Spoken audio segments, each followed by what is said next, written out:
It looks like CGI from Mortal Kombat Annihilation. Hello out there in Internet land.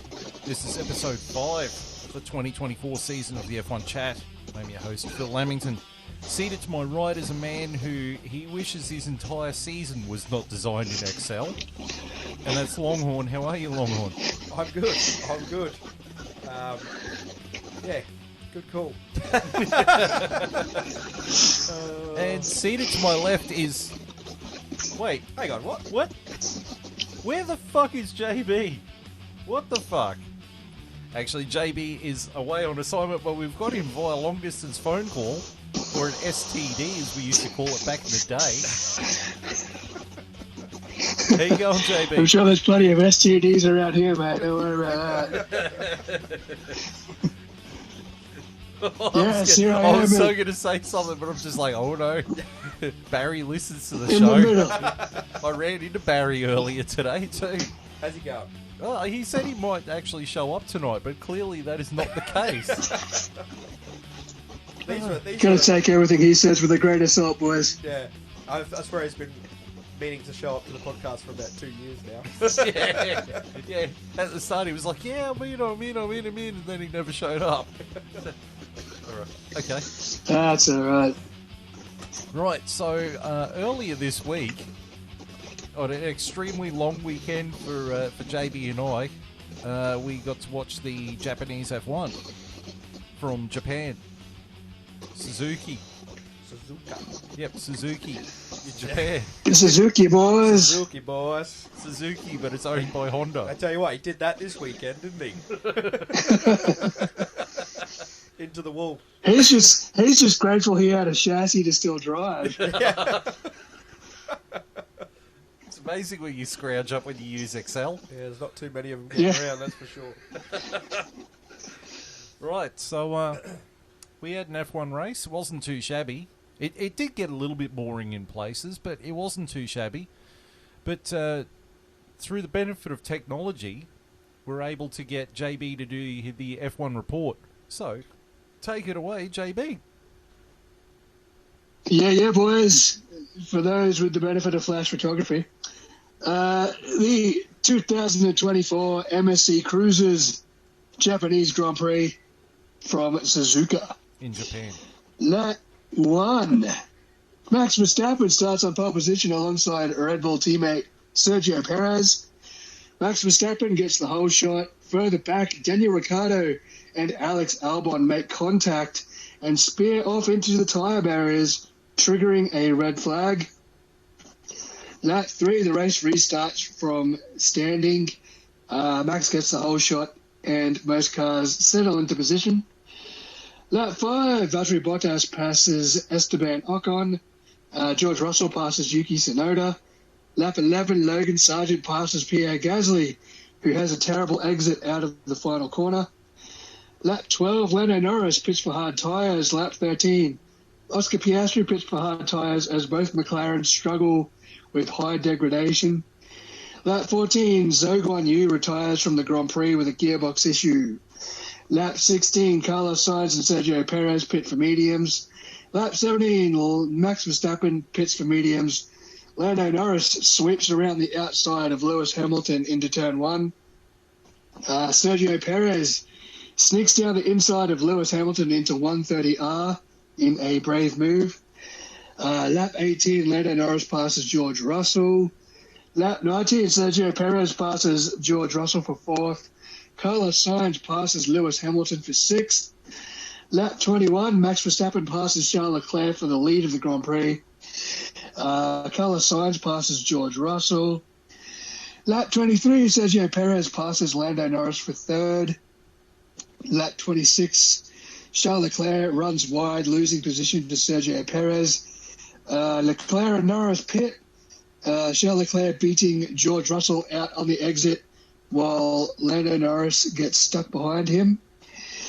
Lap 27, Lando Norris dives to the outside of George Russell for 7th place. Lap 34, Oscar Piastri pits. Yuki Tsunoda passes Nico Hülkenberg. Lance Stroll is under investigation for a pit lane infringement. Sergio Perez pits and is passed by Lando Norris. Lap 35, Max Verstappen pits. Sergio Perez passes Lando Norris for fourth. Lap 36, Sergio Perez passes Charles Leclerc for third. Lap 37, Carlos Sainz pits from the lead of the race. Lap 38, Carlos Sainz passes Lewis Hamilton for sixth. Lap 42, Logan Sargent goes straight ahead at the second technical order but continues. Lap 44, Carlos Sainz passes Lando Norris for fourth. Lap 46, Carlos Sainz passes Charles Leclerc for third. Lap 53, George Russell passes Oscar Piastri after he locked up into the final chicane for seventh place. Meanwhile, Max Verstappen wins the Japanese Grand Prix from Red Bull teammate Sergio Perez and Ferrari's Carlos Sainz. Max Verstappen gets fastest lap. Charles Leclerc gets driver of the day. Charles Leclerc also finishes fourth in the Ferrari. In fifth place was Lando Norris in the McLaren. Sixth place was Fernando Alonso in the Aston Martin. Seventh place was George Russell in the Mercedes. Eighth place was Oscar Piastri in the McLaren. Ninth place was Lewis Hamilton in the Mercedes. And rounding out the top 10 was Yuki Tsunoda at his home race for the Racing Bulls. So, my thoughts on that race was that was more a strategy-based race than an actual overtaking race. There was a lot more tyre strategy, like a lot of different runners run a lot of different compounds. Like, we haven't seen that too much this year so far. Yeah, I think the change of where they ran the race and the change of climate based on that really did have an effect. Yeah. But, I mean, it was... Yeah, it wasn't torrentially raining like usual. Yeah, which was a surprise. It was. It didn't feel like a Japanese Grand Prix without it, did it? Yeah. Clear blue skies. Cool something. Blue skies. We had a little bit of rain in FP2, I think, didn't we? Yeah. But that was about it. Yeah, it rained in FP2 and nobody decided to go out. So that was the only rain we got all weekend. So do you think that added unusual. to the whole tyre strategy thing, that they had a whole practice less to work out the tyres? Yeah, absolutely, because people were going out on hards. I mean, even at the start of the race, there were like hard runners and soft runners and medium runners. We didn't get that. Like the last three races were all one compound and then switch to the next compound, but they were chopping and changing all through the field, which was a nice change. Yeah, it honestly makes me feel like we could probably do with less practice, because it actually does lead to something different happening in the race, whereas when they get the full three practice sessions, every team is on the same page with the tyre strategy. It's just dependent on where you are on the grid, where you start, whether or not you sort of start with the longer running tyre or the quicker, shorter running tyre. There's not too much, like you're saying, that there isn't really a tyre strategy, is there? It's just you run with one for so long and you run to the other. And the next race is Shanghai. They haven't been there for like 3 years. They're only getting one practice session and then it's into sprint qualifying. So it's going to be pretty awesome to see how they deal with the China circuit, because it's going to be the same thing. Yeah, I'm looking forward to it. It should be good. It was the same as I think it was Spa last year, where they didn't get many practice sessions, and then you had all these cars with these different setups because they hadn't quite worked out the ultimate perfect scenario for each car, and so it threw things up a bit. Some guys got it right, some guys got it wrong, and it made the race a lot more interesting rather than the processional thing we sort of see each week when they get all the data they can in the world to come up with the best scenario for their car. To me, it kind of, I feel like we do need to start limiting a bit of what they can get in the practices and all those sorts of things. If we're not going to have free fueling and all these other things that used to come into play in the old days, I feel like we do need to cut that back or go this form, because this is the first time we're going to have that format in Shanghai, isn't it, where we do the one practice sprint, the new format. Yeah. Is that right? Yeah, and they haven't taken this generation of car there, so it's basically a new track. It's going to be great because, like you're saying, it's going to be basically a new track, and we're going to have this new format that I am really holding a bit of hope out that it's going to bring a bit more excitement to our weekends, at least to the sprint ones, because that's where it's going to be trialled, but at least bring throw a bit more up there with teams not having everything right in front of them to, because these days they can just, all the simulations they run, once they've got 3 practice sessions worth of data, it's like, it almost feels like, when the F1 manager game where you're just simulating, like that's what Formula 1 can feel like sometimes, because they don't have to think about it. It's all been thought about already. Whereas all of the best races in the last decade have all had the same element, and that's the element of the unknown. Yeah. Whether it be weather or something just crazy happening. Like, the element of the unknown is the only joker card that Formula 1 really has left, seeing as they can't refuel or anything anymore. I think you're right. Like, once they figure out what strategy they're going to go on, it's sort of it for the weekend, and it's sort of how it plays out. And Formula 1's definitely missing that element of surprise now. Yeah, because then all we're waiting for is either, a bucket of rain to come down or an accident, a red flag sort of thing. Yeah. Where I feel like if we made it a bit more unknown every weekend, we'd get a bit more, like you said, I feel like it is the only card F1 sort of has left to play to bring some more excitement to races. So, yeah, it'd be interesting, I think, if they did look to that in the future, to especially how we see how Shanghai goes. If we have the most exciting weekend we've had in a long, long time, hopefully this discussion comes up in, all circles, not just us here on the F1 chat, who's been looking for ways to excite the races up a bit more, other than, everyone seems to be pretty just content with what we have, but, it would just be good to have the discussion opened up a bit more throughout, F1 and what we can do to actually make these races a bit more jeopardy rather than just Max Verstappen running off into the wind, because they have the best car and everyone's run the simulation, so we know what's going to happen. Let's just play it out, like we want to see the teams have to think on their feet a bit more and make mistakes rather than already knowing everything. Yeah, absolutely. So the race was won by Max Verstappen, and he really did drive a pretty flawless weekend, particularly the main race. He was pretty switched on for the race, as per usual. Yeah. Pretty super Max Verstappen race, isn't it? He really likes that track, so, no one's... And it's very much a Red Bull track. I was actually more disappointed with the McLarens and their... high tyre degradation. I thought they were in with a real shot, but didn't quite happen that way. You know what that means, though? I'm going to have to edit in that goddamn Max Verstappen song again. We'll have to put that in for every week, I think. Oh, God. Last episode, I actually tried to edit in Smooth Operator. Yeah. But I just couldn't do it. I tried to download the song because I'm like, I'm not spending $2 on iTunes for the song. Yeah. Just not doing it. I'm going to be a stinge about it, all right? And all the YouTube to MP3 sites are now got viruses and crap all over them. It's just like, can't you just give me one gimme? Come on, Pirate Bay. Come on. Bring back decrepit. Yeah. It's decrepit technology, man. They shut that down years ago. Yeah. Yeah, what happened to Napster? What happened to LimeWire? 17 viruses on my computers. What happened to fucking LimeWire? And driver of the day was Charles Leclerc. I think he did a really good race as well. Very, very effective. My other key drivers, obviously Carlos Sainz. Yeah. He was switched on as well. Those Ferraris, the Ferraris might be a step down from the Red Bull, but they seem to be a step above everything else. Absolutely, yeah. They're kind of like a tier of their own at the moment.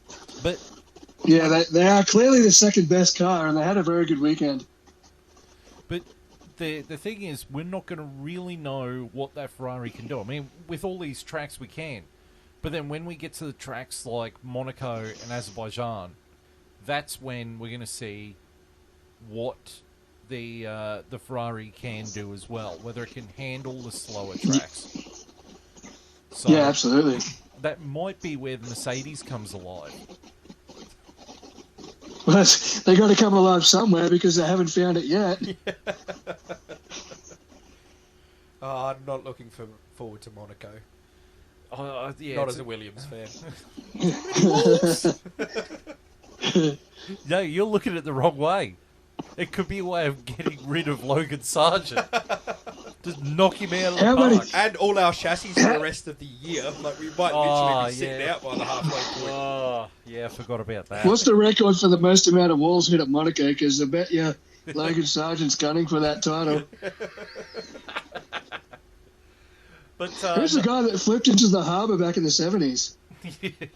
Just hay You reckon bales. Logan Sargent could top it? I tell you what, talking about flipping, I started watching Ferrari today. The movie you were talking about. The movie. Yeah, the movie, sorry. By the way, Adam Driver's a brilliant actor. Yeah. I haven't finished watching it all, but it's pretty good. It's not about racing, like Phil was saying. It's very... it's a bit dark, but it's honest, and it's pretty cool. But the scene where he has his driver testing their car at the track at the start of the movie, towards the start of the movie, and he flips, and just the shot they have of him coming out the car, he flies it's so funny. It's like he flies like 100 feet in the air almost, like sort of hits this curb, and then he just goes flying out the car, and it's just. And it is possibly the shittiest CGI. Yes, it's like the worst shot ever. Like, the movie's like really nicely shot, and you're thinking, oh yeah, and all of a sudden it's like this homemade shot of this guy flipping out the car. Like, it's so bad, you kind of double take. Like, did I just? That's where the budget ran out. Yeah, like legit. It looks like CGI from Mortal Kombat Annihilation. Oh, that's bad. Yeah, It's shocking. bad. Well, that movie's on Paramount Plus, so I'll have to check it out. Yeah, it's worth a watch. And then, like the driver that he left in the city, who ended up walking all the way to the track, arrives just in time to see this guy get killed, and then Ferrari to go, all right, see you on Monday. While his drive's a smouldering mess that just flew higher than Mark Webber did. He's burning alive over there. Everyone's rushing over there. He's like, "Oh yeah, I'll see you on Monday. Yeah. Need a driver. See you on Monday." You're like, fuck, Jesus. Next key driver for me was Lando Norris. He did what he could. Yeah, did what he could. I expected more from both of them, honestly, but I don't think the car's the weapon it was. Maybe it is the weapon it was from last year, but everyone else has caught up. So it's just not great on its tyres. Well, I mean, points-wise, McLaren's leaps and bounds ahead of where they were last year. Yeah. But the car itself just isn't, the second best car on the grid like it was at one point last year. Yeah, it feels like they're closer to what they were in the second half last year than what they were at the start by a long mile, but they do feel a little bit off what they were achieving towards the end of last year, where they clearly were the second fastest car. So hopefully they might have an upgrade or two, or figure something out in the near coming future, and they might be able to jump onto that Ferrari zone, because that's what I was hoping for them this year, was to sort of be in that tier with Ferrari as the second fastest car. But right now they're clearly underneath them. So well, I mean, I haven't seen the championship standing points, but I'm pretty sure we've still got a pretty comfortable gap to Mercedes. So I guess it's not all doom and gloom. No, you're definitely the third fastest car, but. It would be nice to see you sort of fighting that Ferraris every week, sort of like we were in Melbourne, where we had the 1, 2, 3, 4. Yeah, it would be nice. My next key driver was Fernando Alonso. Oddly enough, oddly enough, he stayed out of trouble. He didn't try and murder anybody this week, so he got driver. Yeah, he didn't get the helmet award this week. No. And my final key driver was Yuki Tsunoda. Yeah, good on him. Yeah, getting a Good point on at him. his home Grand Prix. Absolutely. He certainly put a step forward. Yeah. Do I think it's another dagger. It's another dagger in Daniel Ricciardo's career aspects. I give you that much. Well, it's not helping, that's for sure. Well, then we get to the helmet drivers. Before we move on from Yuki Tsunoda, shout out to Racing Bull's pit stop crew. Did you see the pit stop Yuki Tsunoda come in on when there was about 4 or 5 cars pit throughout the middle of the race? I think it was the last pit stop. They all come in at the same time. Where all the midfield cars came in? Yeah, all the midfield cars come in, and Tsunoda gained about 2 or 3 places just off their pit stop. He come in and got out in front of them all. It it was pretty incredible, and he was pretty over the radio. He was pretty rapt with their performance, and it obviously added to him getting the point. So, yeah, it was. I just thought it was pretty cool because not often you see someone come in second in the not the first one in, but get out in time before the next car, even though the other cars weren't slow. You know, it was just like they just literally nailed it that quickly, and he got it that quickly. It was nice to watch. So moving on to the helmet drivers. My first helmet driver is Lewis Hamilton. He had a shocker. An absolute shocker. Yeah, that Mercedes, I don't know. Surely his mind isn't on Ferrari already, or is it? It might be. I mean, they've do you think he's distracted? He wants, and he's just... I think he's checked out. Yeah. I really do think he's checked out because he knows he's going to Ferrari and he knows his car's not getting anywhere. And we've already seen from Lewis, like, he's not really up for the fight when... I mean, at least not at this point in his career, which I can kind of understand, but it's kind of disappointing. It's like, he does seem a bit checked out because he knows the car's no good. He doesn't seem to have that extra fight. He's sort of just whingy. I mean, he's always whinge, but he's just like, everything's, this car can't do it, can't get half a second near, can't, like, this just doesn't sound like, come on, you're meant to be Lewis Hamilton. Like, lead this team forward even though you're going, like, you're 7-time world champion Lewis Hamilton, and you're just whinging over the radio, like, lead the team. I just want to point out too, it is going to stay at 7 as well. He's not winning an 8th title. Yeah, so I will apologise for that almost mix up. Yeah. the real GOAT is over there. The Michael, that's the real GOAT. When he does, that sign frame's coming your way, buddy. He won't, though. The big number 8 next to the 44. I still believe Lewis Hamilton is a dud. I still believe him going to Ferrari, he is a dud. They should have kept Ferrari's getting rid of the wrong driver, I'll give you that much. Yeah, definitely think so. And, yeah, if for Hamilton's sake, I'd like to hope it's him just checking out, because if this is how he's racing at Ferrari, they've definitely made a mistake. Yeah. Yeah. But I think the other thing is, too, if Ferrari aren't happy with him after a year, and they think that he's mentally checked out and not good for the team, they got no qualms about buying out his contract and sending him packing. You know? I mean, look at the cost of whatever he's signing for years and Carlos Sainz. Yeah, I don't think they'll give two shit nuggets, because they can get rid of him and then bring in Oliver Baumann for probably a quarter of the price. Yeah, probably. You know, so Lewis better understand that you're going to Ferrari, you've got to step up. You can't just sit there and whinge about everything and complain about everything. Yeah, like, it's just disappointing because it's that Mercedes who's given him, 6 world titles.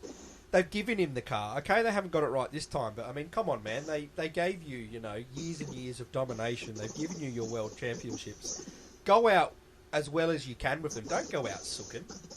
You know what I mean? Like, show a bit of respect to Mercedes. Okay, they haven't got it right. You're making the move. Everyone understands that, but yeah, go out leading the team like it's the team that gave you 6 world championships. Well, you're going out as Lewis Hamilton. Yeah. Don't go out as Lewis Hamilton. Yeah, like, your legend was created with that team. Like, just give him the respect to go out as the legend you were. And the worst thing of it is, I feel really sad for Toto Wolff. He must be feeling like he's been disrespected. Yeah. Because Lewis is just phoning it in. And he is. Like, the car isn't great, but he is just phoning it in. Definitely feels good. The car isn't great, but Lewis isn't willing to put in the work to, like, try and compromise for it. And it showed in that... He's just letting the car be shit and then blaming the car. Yeah. But he showed his colours... The Williams is shit. The Williams is shit, but Alex Albon doesn't win. He fucking tries to get the best out of it.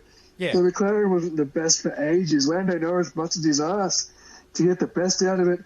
The RB's not great. Yuki Tsunoda just got a point out of it. Like, there's drivers out there that are busting their ass to make an average car look decent, and Lewis is not one of them.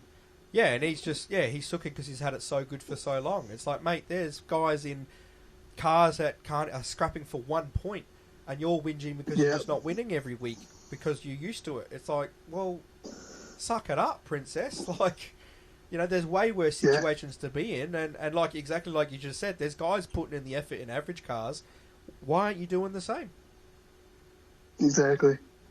My next helmet driver is Daniel Ricciardo.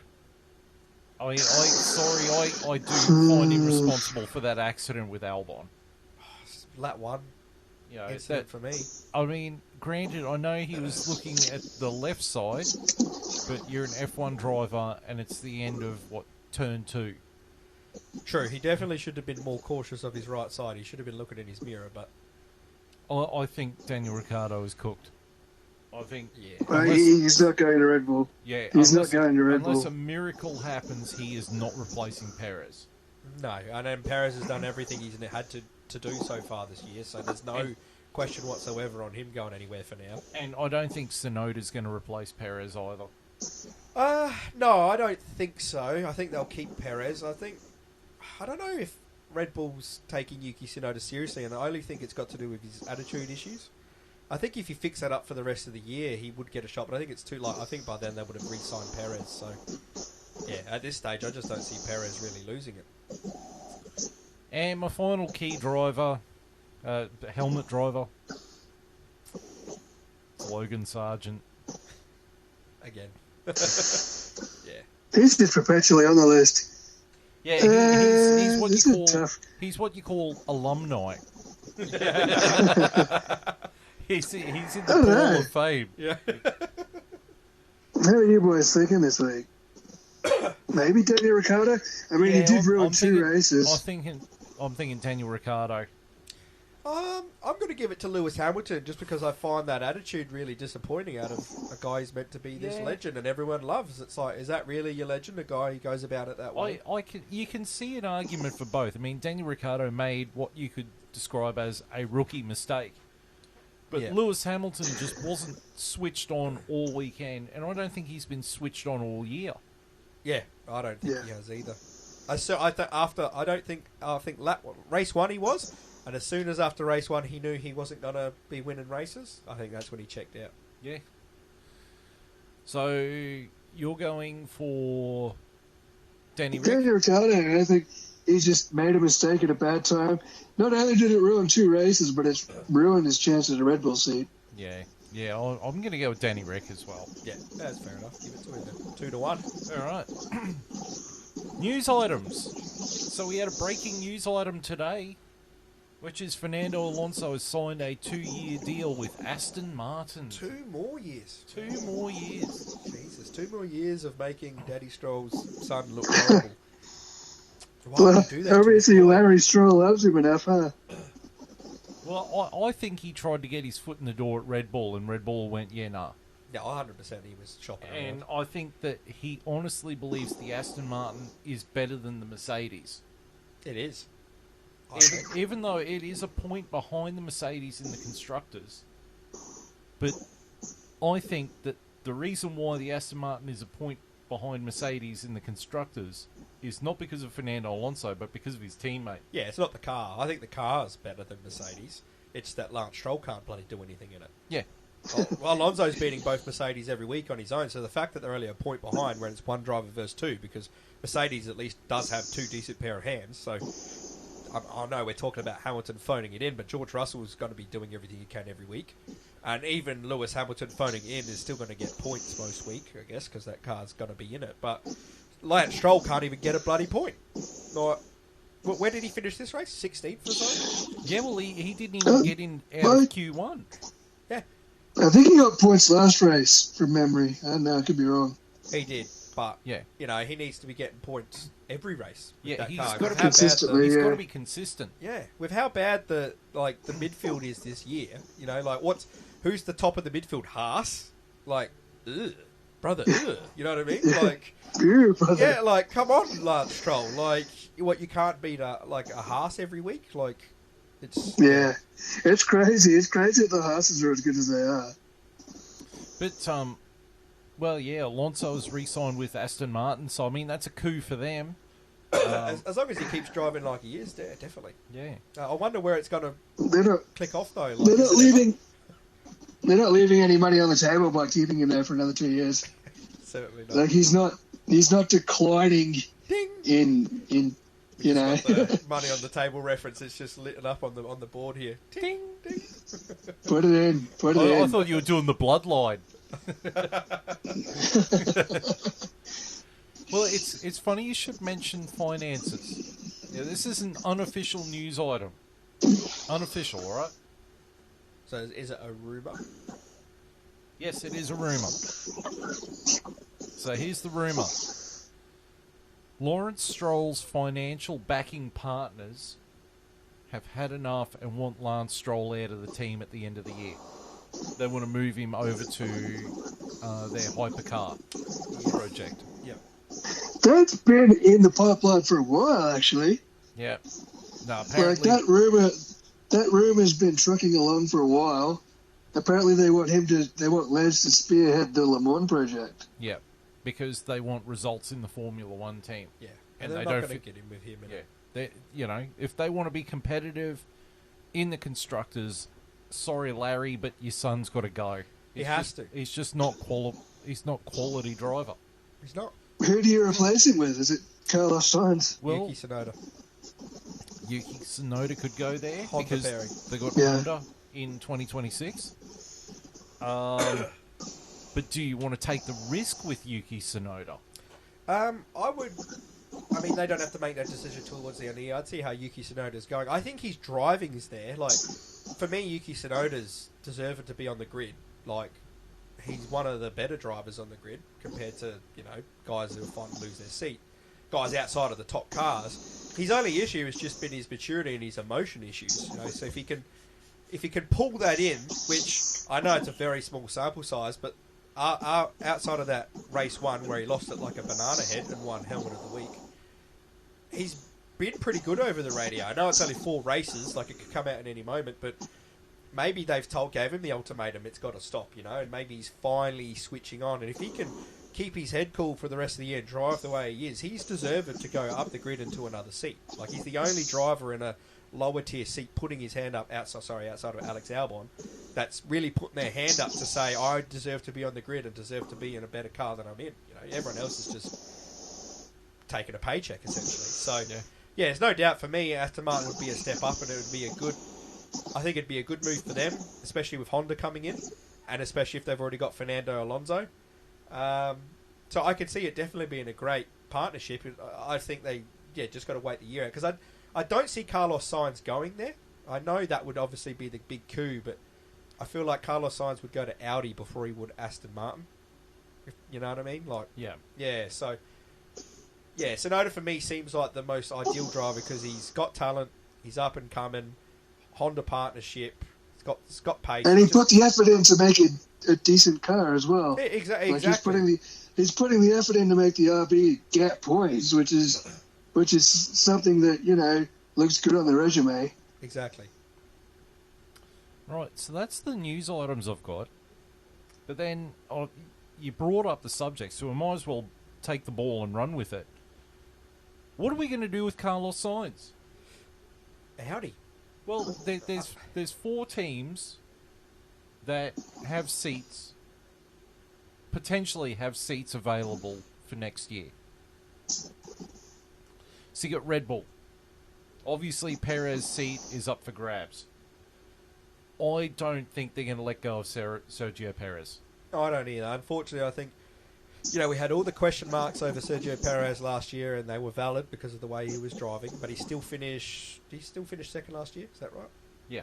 So he still finished where they needed, but there was the concerns. This year, he has not put a foot wrong. He's done everything they needed. It's smooth sailing at Red Bull with their driver pairing. I don't see him changing it either. The only change that was potentially going to happen was if Daniel Ricciardo come in and aced the Racing Bull. That was the only way I think there was going to be a change.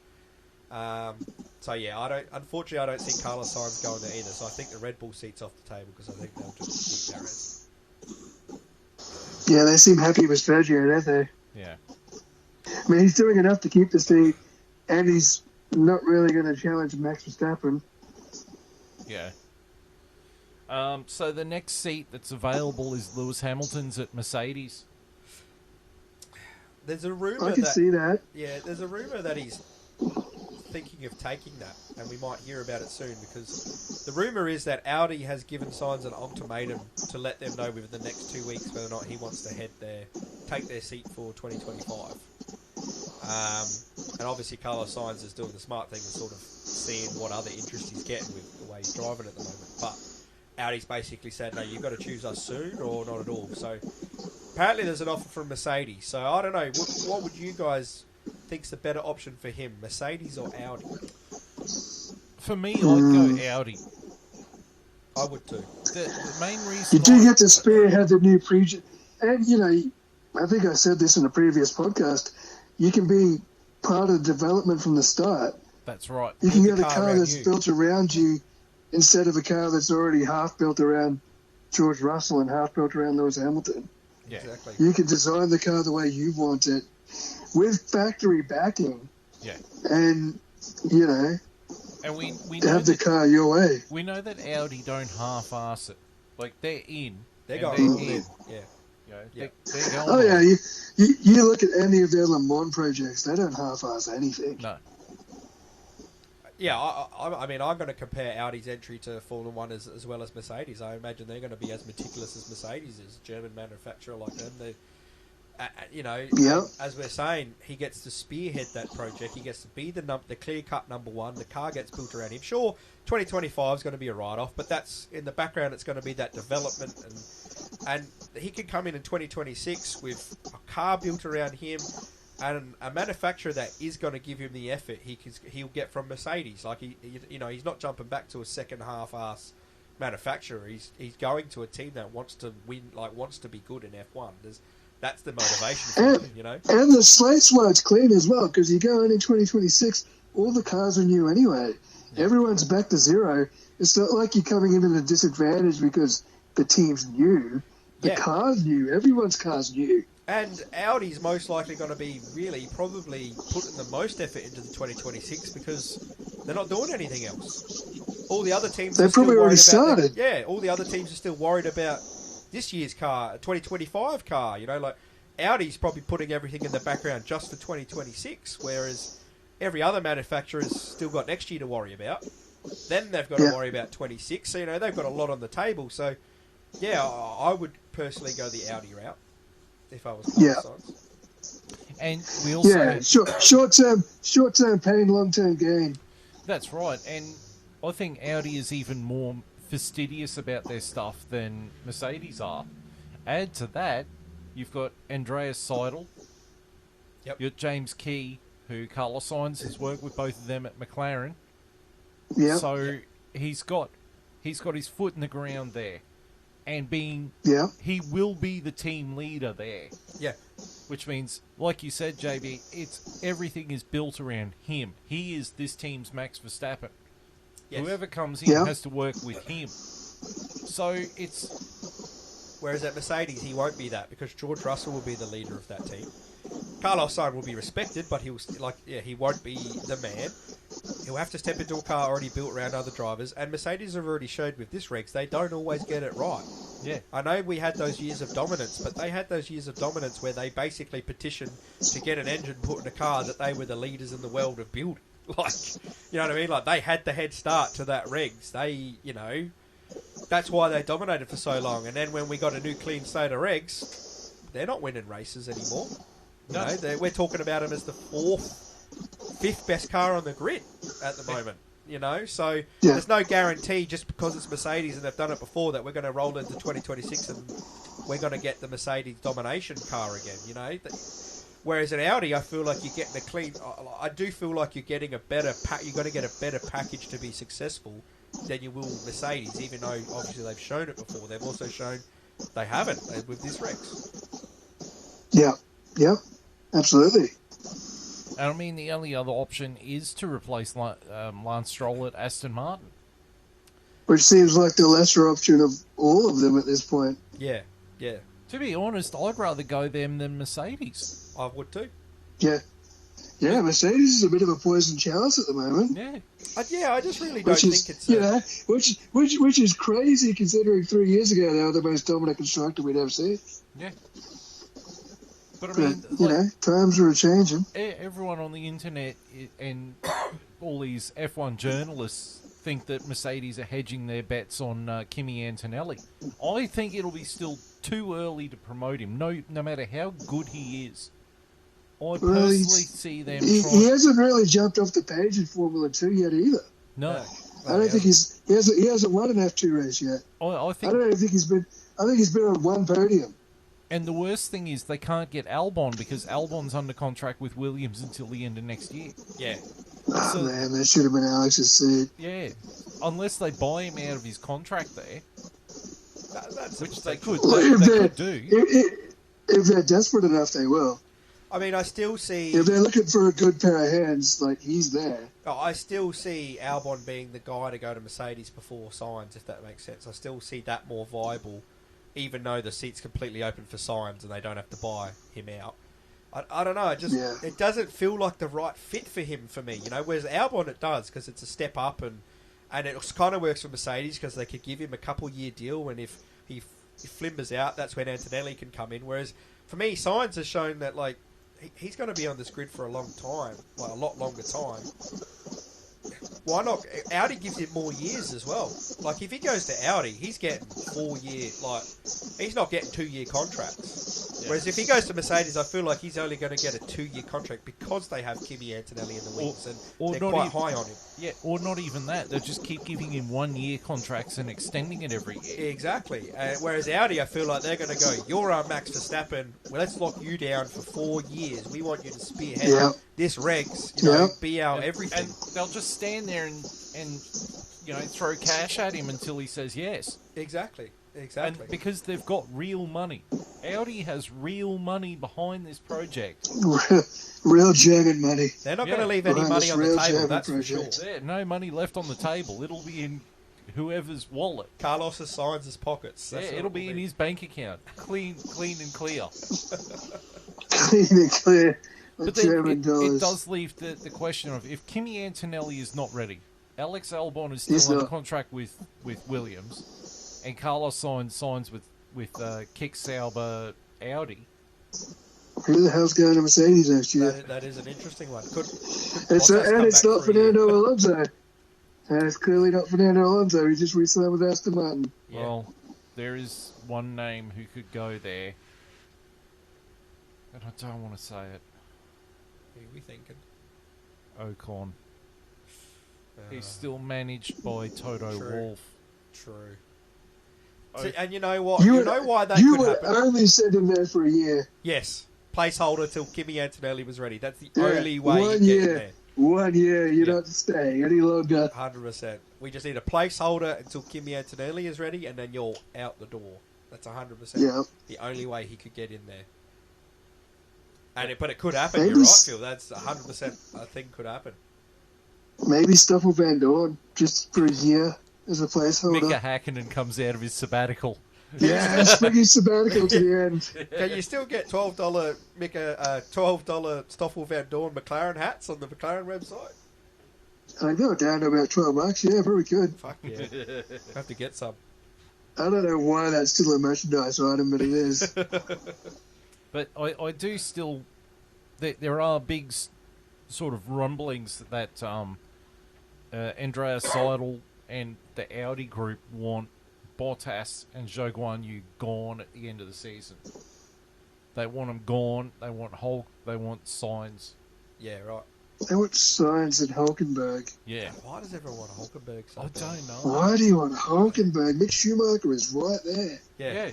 If you want a German driver, who better than the son of the Michael? Yeah.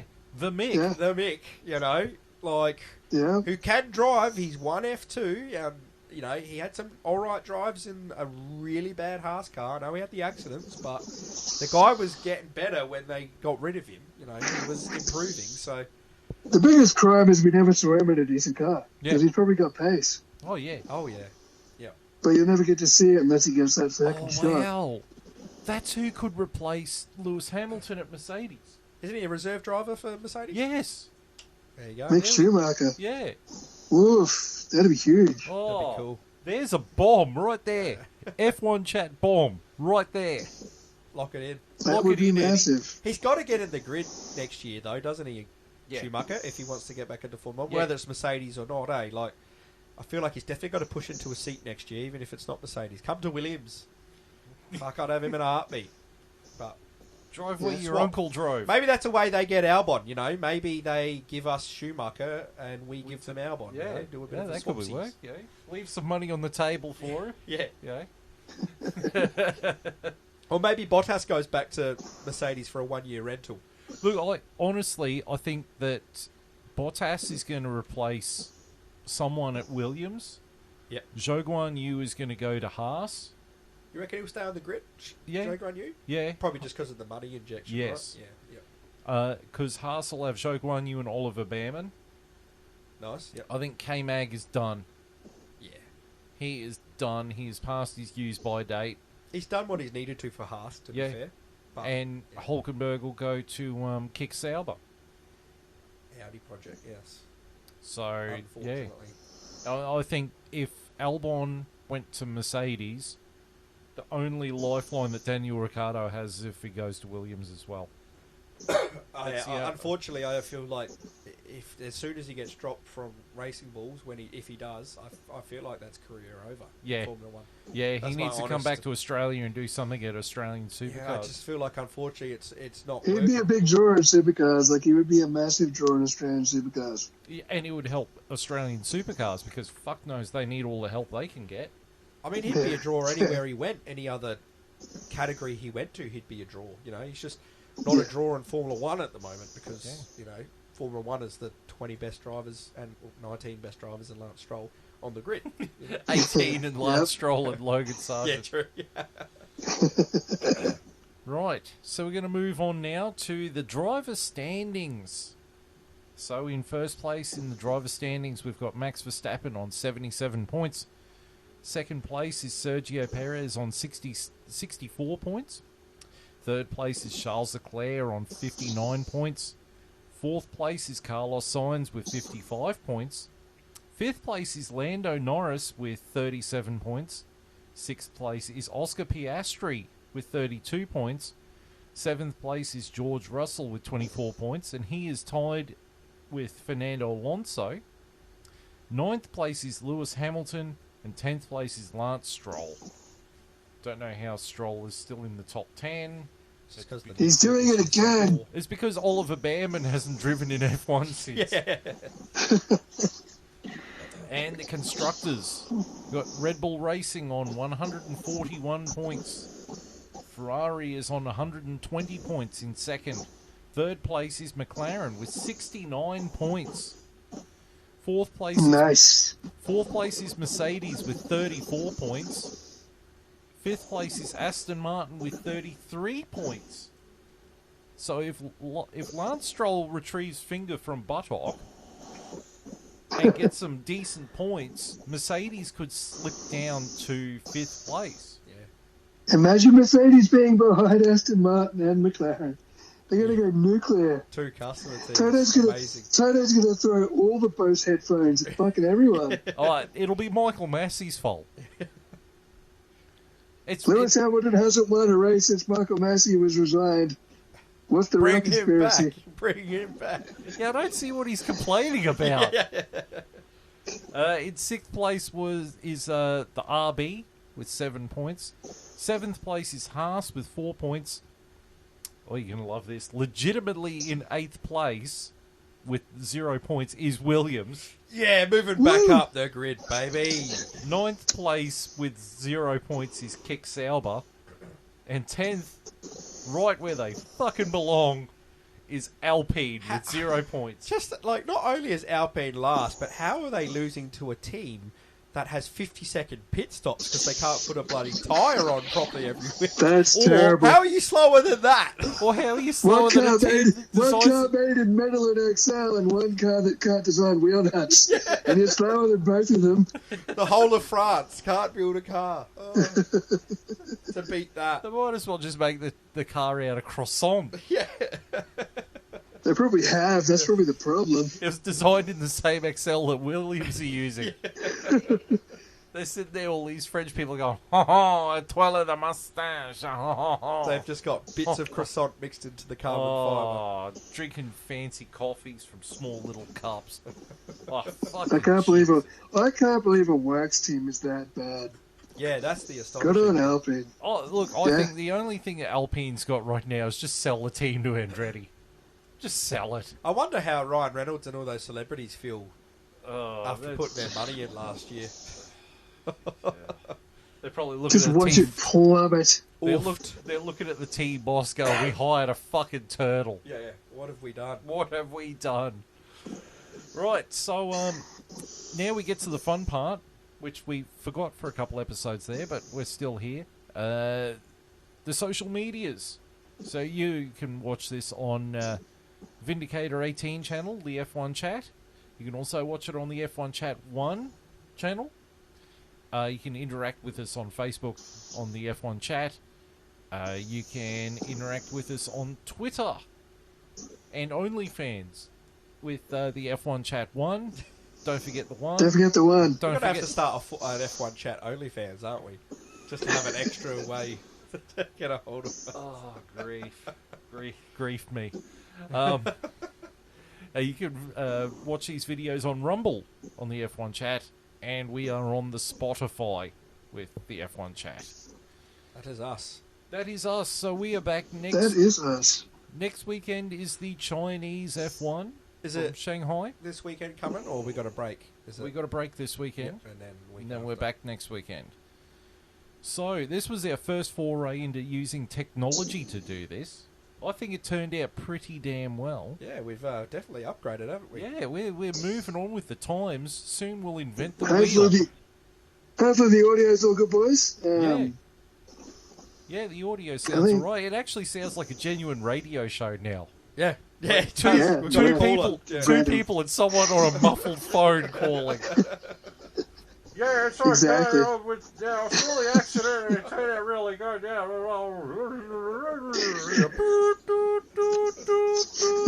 I believe we've lost connection. Going through a tunnel. Breaking up. So, yeah, I hope everyone enjoyed the episode. This was a logistics thing to do. It wasn't a challenge. Took some of my music knowledge to make it happen, but we're making it happen. We're glad we got you, Phil, because I would have had no bloody idea. Yeah, well, you know. But hey, now we've figured it out. Now we know how we're going to be able to do our podcast from now on. Yeah. The fact that me and JB are never going to see each other ever again because we... Ever again. And never going to see your face in person ever again. Something you might have missed too, Longhorn, while you're here, is your microphone. Have a look at the cable. I was looking at that before and I was like, is this new? Yes, it is. It is, isn't it? Yes. Notice the colour. Nice. See, JB's one is orange. Oh, sick. That's awesome. And yours is red. I have a red one. You have a blue one. Oh, wow. And we have a purple one in case Barry ever shows the fuck up. You hear that, Barry? We've got your own gorge waiting for you. And we've got Just show it up, for fuck's sake. Yeah. He was playing the fucking pokies, for Christ's sake. Oh, gosh. Right. Well, you got time to play the pokers, you got time to come talk F1, mate. Come on. Yeah. And then after he played in the pokies, he went to the Kooyong. And I'm like, dude, come over and do the F1 with us. He's like, oh, I got to check with the missus. She's a bit crook. You're already at the pub. Yeah, Just you're at the top pub. bills, man. Just tell her you're at the pub. You're blowing money on the one-arm bandit. You might as well save money and come here and talk this shit. If you're leaving money on that table, come leave money on ours. Yeah. All right. So thank you everyone for tuning in. Thanks JB for calling in from a mine site. Yeah, all good, boys. All good. How's your week going, bro? Yeah, good, mate. I jump in the driver's seat of the Komatsu tomorrow morning. Hell yeah. Nice. Fucking excited and nervous, all of the above. Nice one. Yeah. Hell yeah. Right. So until until the next episode, which will be next in just over a week's time. Thank you for tuning in. We hope everyone enjoys the episode, and we will see you then. Until then, it is goodbye.